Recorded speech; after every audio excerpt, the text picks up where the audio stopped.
I had friends who were convinced he is a card-carrying racist. That's what they believed. But when you heard those allegations and accusations about his record on race, what did you make of that? I couldn't square it with reality. But I remembered vividly those images of Donald Trump standing with figures like Reverend Al Sharpton and Jesse Jackson being given awards for his service in the African-American community.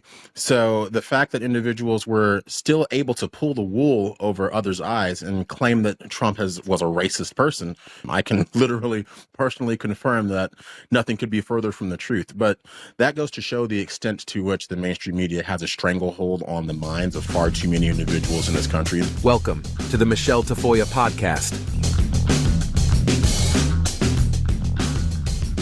So I'm excited for you to meet Damani Felder. I didn't know him until this interview today, and I am thrilled to get to know this guy. He's visited the Trump White House 3 times.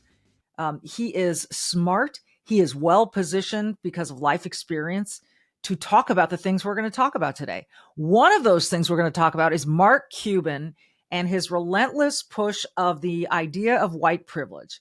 And I still have friends who say to me, Michele, you don't believe in white privilege? I believe there are all kinds of privileges in the world, but I do not believe in the theory of white privilege as it's been presented to us by the author of the book and by those who, like to promote it. So I can't wait for you to hear this conversation. This is one of the brightest minds I've met in a long time. Damani Felder is our guest, and he is next.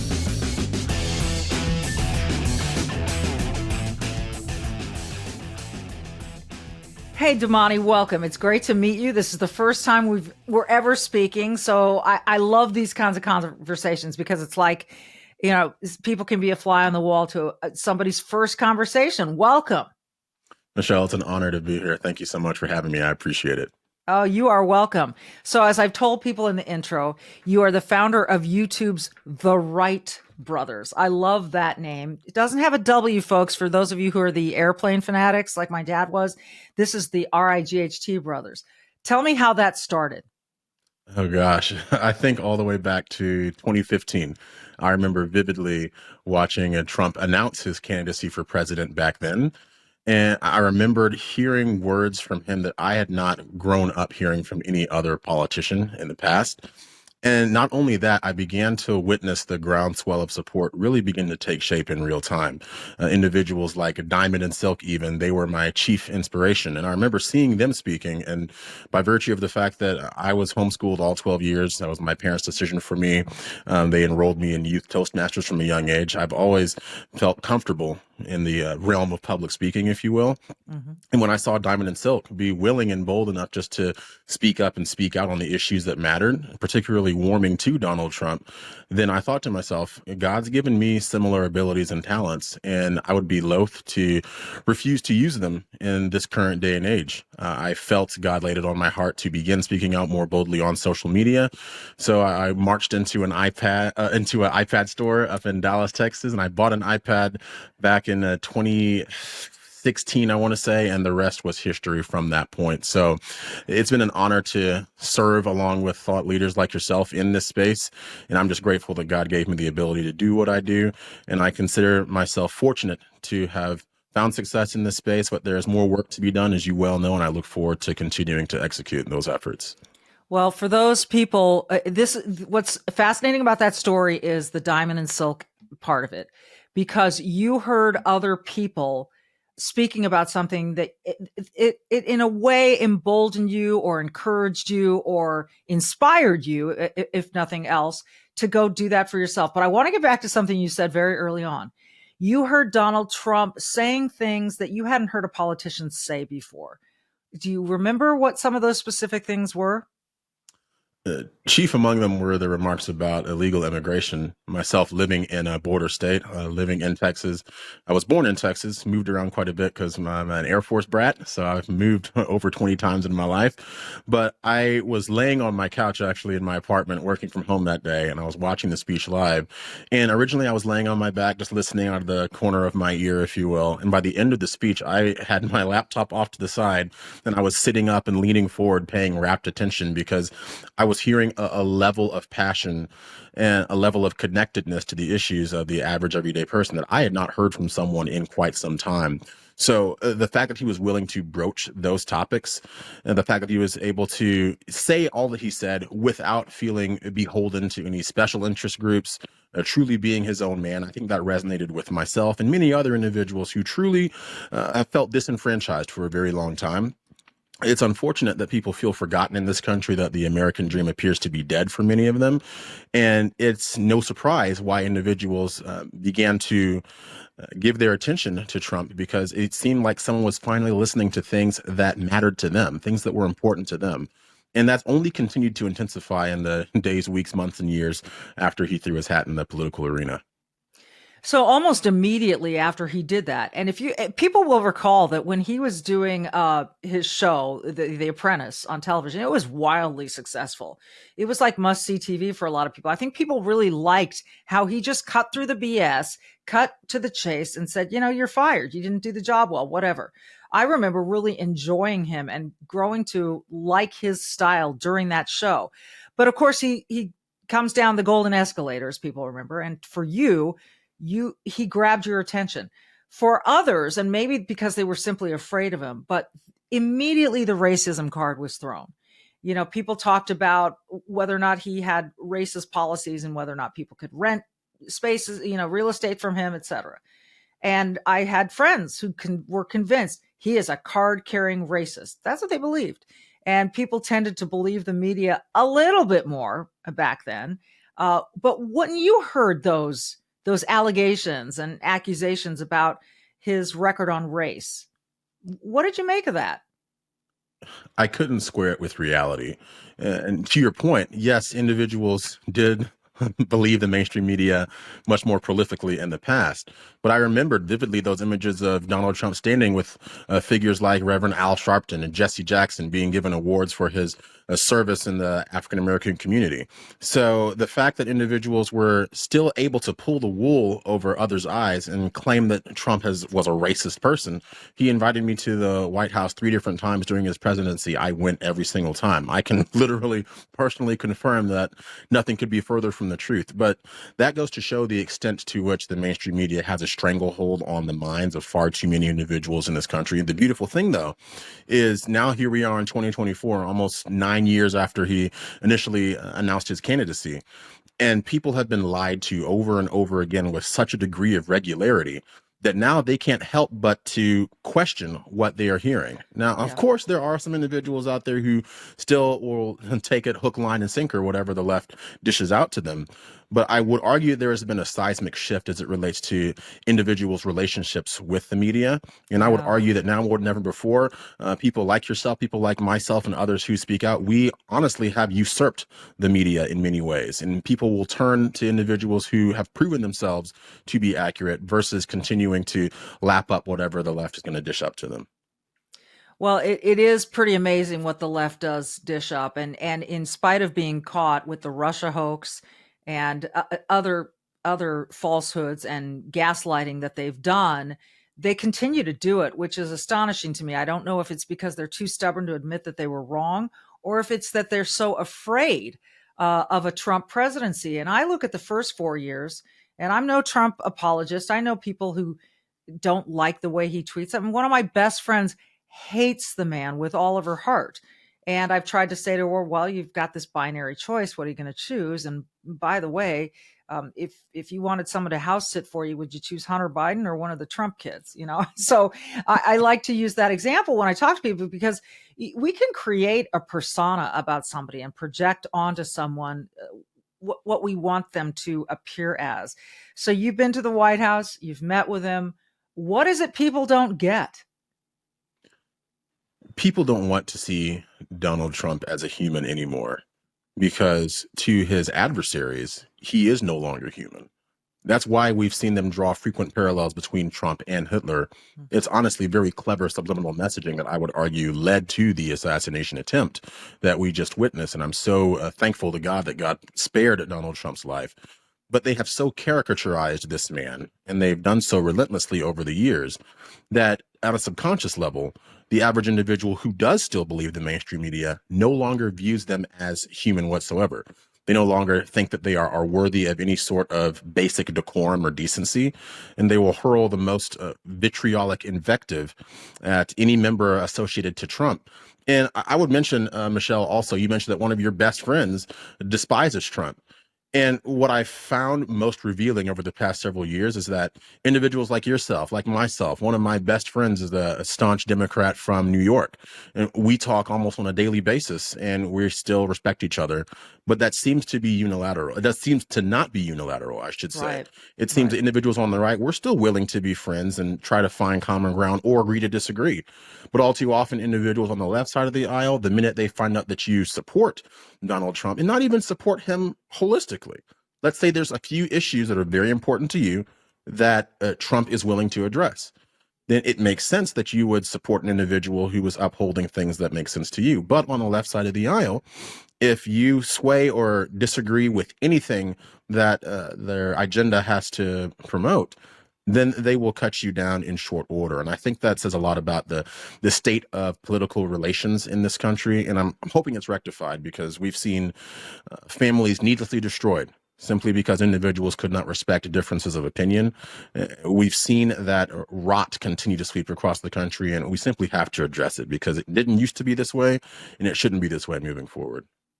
And a lot of it has to do with identity politics and what a lot of people are calling a Marxist thread to our society. And we'll get to that right after this break, because I want to discuss with you something Mark Cuban has said as he continues to throw Trump supporters under the bus. Right back after this.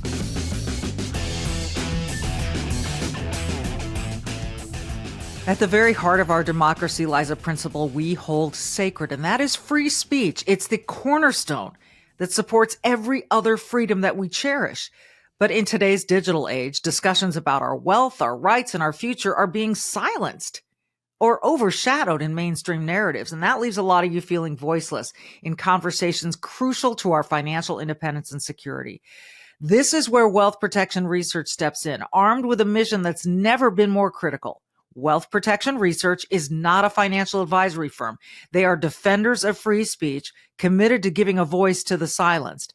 Wealth Protection Research tirelessly seeks out financial experts. These are the voices that challenge prevailing narratives, especially as we navigate the uncertainties of the 2024 election. Wealth Protection Research has created a 2024 Election Wealth Protection Report. This free report highlights the 3 best ideas for protecting and growing your money heading into the 2024 election. It contains ideas the mainstream media won't touch, and listeners like you can get it completely free by texting the word ideas to 76626, and that's ideas plural. If you believe in the sanctity of free speech and the importance of financial freedom, act right now. Text ideas to 76626 to claim your free copy of this 2024 Election Protection Report. It's time to widen the scope of what we're told, to hear the ideas the establishment does not think you can handle, and to take control of our financial destinies. Text ideas to 76626 to claim your free copy now.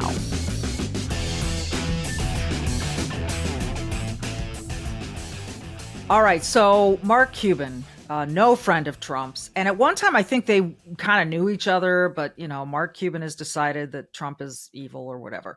And the people who are supporting Trump, particularly from the world of high tech now, Elon Musk and that ilk, Mark Cuban is trying to shame them publicly.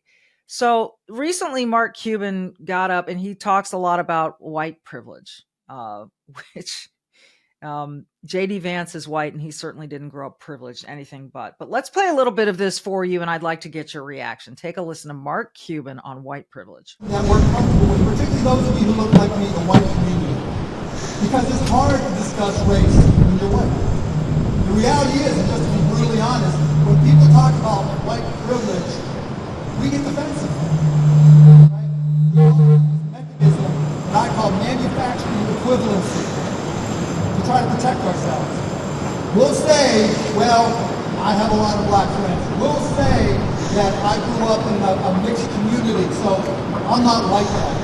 I can't possibly be someone who takes advantage of white privilege. We manufacture this equivalence. And it's incumbent upon us to stop doing that. Because that doesn't move us forward when we do that. And that's part of having a courageous conversation. And that's what we're here for today. You know, I'll take issue with this. You know, he's saying that we manufacture this defense mechanism. To me, white privilege is a manufactured idea. So I just, and propagating it and saying, you know, people who look like me, I'm so tired of that phrase. But what do you make of this? And how do you answer back to people who say, you know, you're oppressed because whites have a privilege over you? Mark Cuban has been consistently disingenuous with his takes as soon as he decided that he cared more about politics than about ostensibly winning an NBA championship most recently. What I would tell you is the issue with the white privilege argument and the issue with his remarks in general is the fact that he is, once again, as a large figurehead on the left side of the aisle, he is telling people how to think and what to say.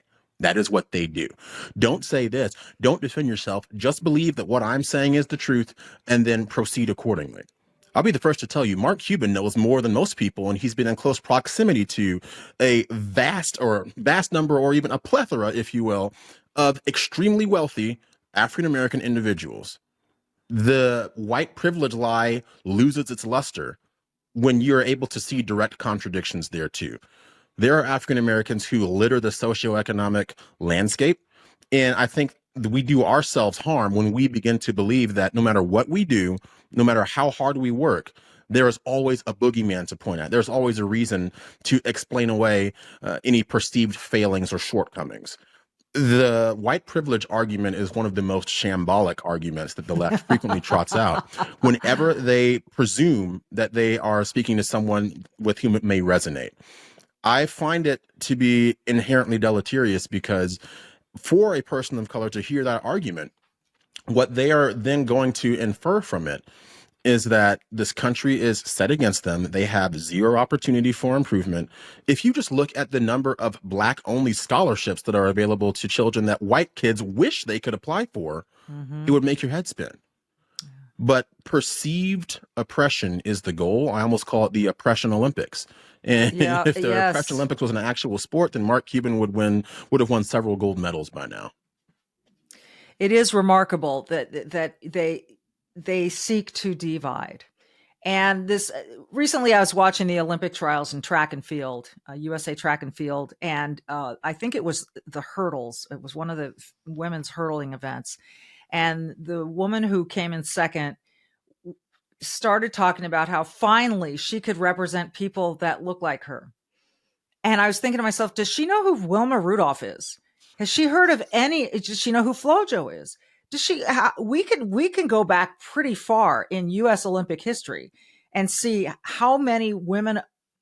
I'm not going to use the word women of color because someone kind of chastised me for that recently.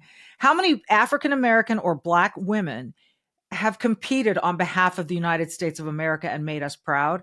So to me, this is an indication that we have not taught history properly. We don't teach our athletes history about their sport and about the people that came before them that look like them. And this notion that you're somehow a pioneer, you're not. And it's a failure of the way that we have raised this generation to believe that somehow everything is new again, that we have made no progress.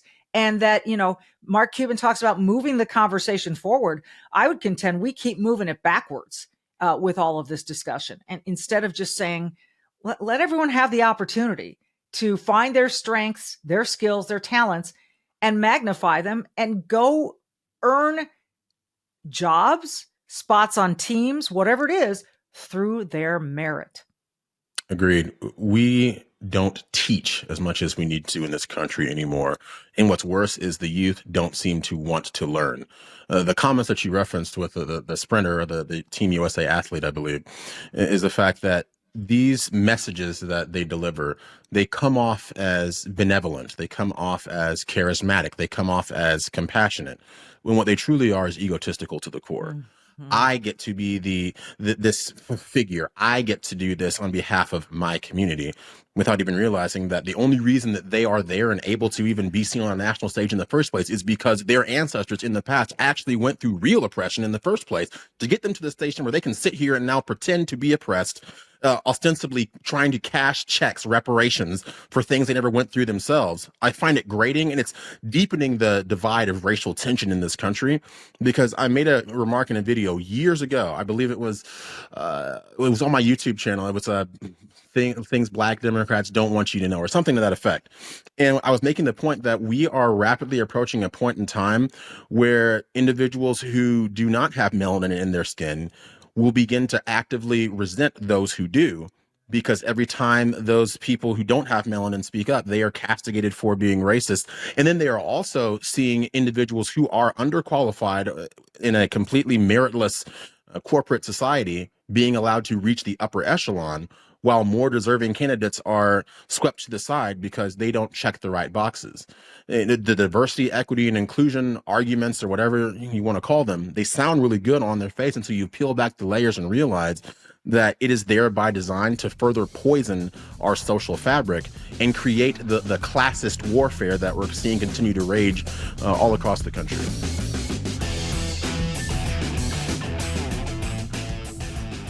First, economists are warning that massive tax hikes could devastate your IRA and 401k accounts as the stock market braces for impact. With inflation on the rise, yes, it's still on the rise, and global uncertainty looming, it's clear why central banks and savvy Americans are turning to gold. In times like this, Proverbs 21:20 reminds us to preserve what we've built. Right now, that wisdom points us toward gold. If you haven't had your eye on gold, time to make it a priority. I urge you to call my friends at Priority Gold to find out how they can help you diversify your savings with physical gold and silver. Call 1-800-405-GOLD or visit prioritygold.com/golden for a free gold info guide. Plus, see if you qualify for free shipping and storage. Act now to get your portfolio working for you while the market is still golden. Call 1-800-405-GOLD to speak with a gold specialist, or visit prioritygold.com/golden to learn more. That's 1-800-405-GOLD.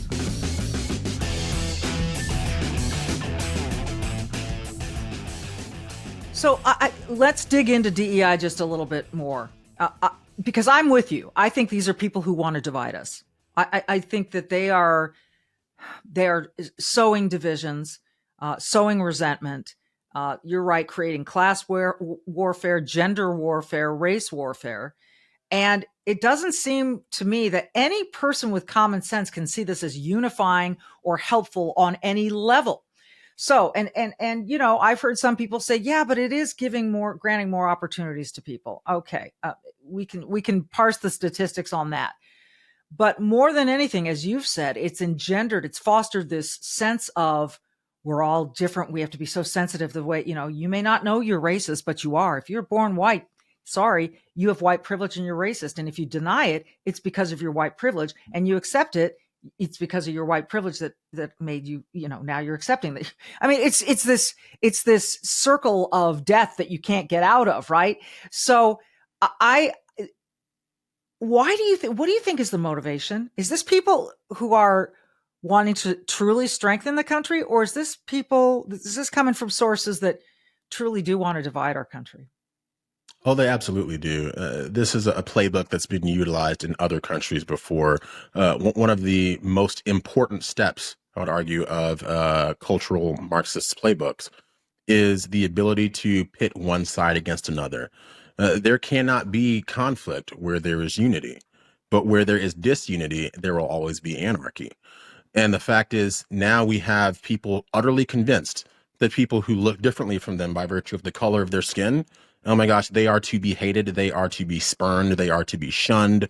We should be extremely vocal in our displeasure of these individuals based on immutable characteristics. I can't tell you how many individuals, when I went to Texas A&M University and I was studying there were so many of my even fellow friends who were not African American. They were Caucasian themselves, and their families made not much more money than my family did, but they were denied the ability to get aid and grants that individuals and members of my community were allowed to get freely. It didn't make sense to me, and I began to see the divide even back then. And I'm so grateful that those individuals did not use that experience as a reason to begin to look at individuals of other ethnicities with contempt. But I also have to say, I'm starting to understand why more and more people do. And I'm not excusing that behavior, but I'm saying that that is what is intended. This is by design, because if you can get people to be more at odds with each other than be at odds with the individuals who are actually pulling the strings, not just in America, but across the world, then you keep us in a state of perpetual suspended animation, if you will, suspended development, arrested development, because we can't come together and unify and realize the people keeping all of us from achieving a better station in life are the individuals who are most sinisterly pretending as if they are the catalyst for our success. And I find that to be infuriating. Anyone else out there should as well. Do you think that's why these people, because I believe a lot of these are the elitists in government that are doing it, and certainly academia, and I think the two are intertwined, frankly. Is that why they're so afraid of Donald Trump? I mean, that he is going to reveal so much of what is sinister in DC? I truly believe that is the case. For a long time, they've been given carte blanche. They've been given blank checkbooks to do whatever they want to do on the American taxpayers' dime, absconding with our hard-earned money to fund their ridiculous or insidious pet projects in America and across the rest of the world. The fact that Donald Trump cannot be influenced the way they are used to influencing other politicians is the main reason why they view him as an existential threat, because he is. If he can bring that house of cards tumbling down, it exposes corruption that, honestly, as much as we know today, I still think would make the average person's jaw drop. There is information that the average American needs to know that is being actively withheld at this moment. There are files that need to be unsealed. There are people who are still locked up in our prisons in Washington, D.C. for the crime of exercising their First Amendment right. And they don't get the attention or any sort of sympathy from individuals who claim that, we have to be out in the streets. We remember the comments that the politicians made back then. There needs to be unrest in our streets like there's unrest in our lives. I think that was Representative Ayanna Pressley, Maxine Waters, get out, push back on them, all this rhetoric. But the minute that somebody on the other side of the aisle begins to actually do the same things that they encourage their people to do with impunity, all of a sudden that is a problem. So I believe that if you are giving directives to one side, not the other, then you are actively propagandizing them. It's no secret that the left has a militarized wing in Antifa and those miscreants who will engage in all sorts of unspeakable behavior under the auspices of caring about social justice. But anyone with a functioning brain knows that is nothing could be further from the truth. We hope there are more functioning brains out there than we realize, or than are evident, at least at this point. Last break, and I'm going to come back and ask you the final question that I like to ask my guests about being brave and doing good. Right back.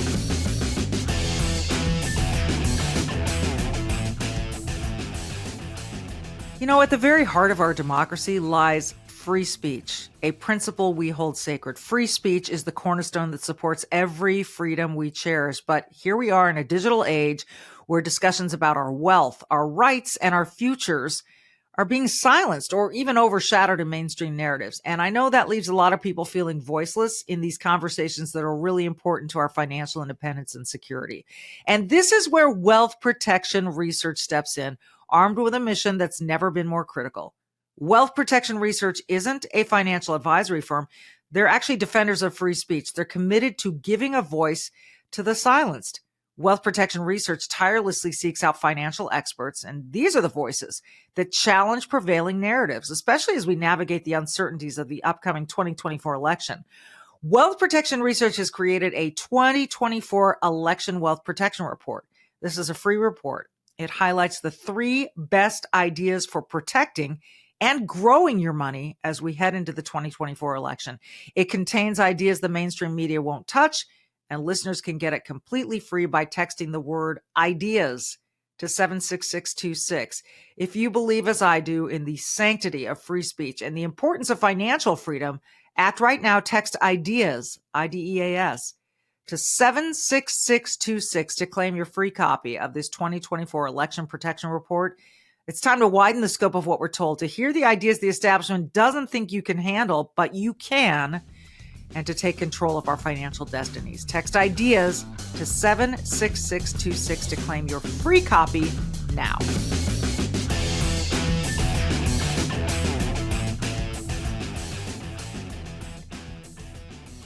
Well, you may or may not know that I end every podcast with the phrase, be brave, do good, or at least I ask the question of my guest, and I'll ask you, what do you think is the bravest thing you've done?